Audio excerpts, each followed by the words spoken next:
তো সেম কন্ডিশনে আবার মুড়ি, চানাচুর, বুট, ছোলা বুট এগুলা দিয়ে আবার রেসিপি তৈরি করা হলো। তো এটার মজাটাই একটা আলাদা। ইয়াং জেনারেশন এগুলো করে, বা বর্তমান তো আধুনিক ছেলেপেলে অনেকে এগুলো পছন্দ করে।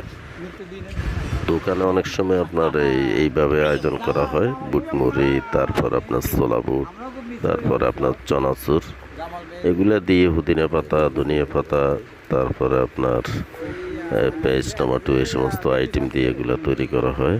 অনেক সময় একটা মাগরিবের পর একটা তৃপ্তিমূলক খাওয়া হয় আর কি।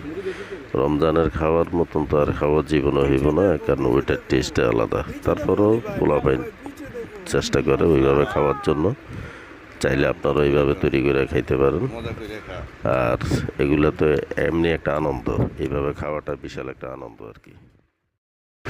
আজকেও সেম কন্ডিশনে আবার মুড়ি, চানাচুর, বুট, ছোলা বুট এগুলা দিয়ে আবার রেসিপি তৈরি করা হলো। তো এটার মজাটাই একটা আলাদা। ইয়াং জেনারেশন এগুলো করে, বা বর্তমান তো আধুনিক ছেলেপেলে অনেকে এগুলো পছন্দ করে। দোকানে অনেক সময় আপনার এইভাবে আয়োজন করা হয়, বুট মুড়ি, তারপর আপনার ছোলা বুট, তারপর আপনার চানাচুর এগুলা দিয়ে পুদিনা পাতা, ধনিয়া পাতা, তারপরে আপনার পেঁয়াজ, টমেটো এই সমস্ত আইটেম দিয়ে এগুলো তৈরি করা হয়। অনেক সময় একটা মাগরিবের পর একটা তৃপ্তিমূলক খাওয়া হয় আর কি। রমজানের খাওয়ার মতন তো আর খাওয়ার জীবনে হইব না, কারণ ওইটার টেস্টটা আলাদা। তারপরেও পোলাপাইন চেষ্টা করে ওইভাবে খাওয়ার জন্য।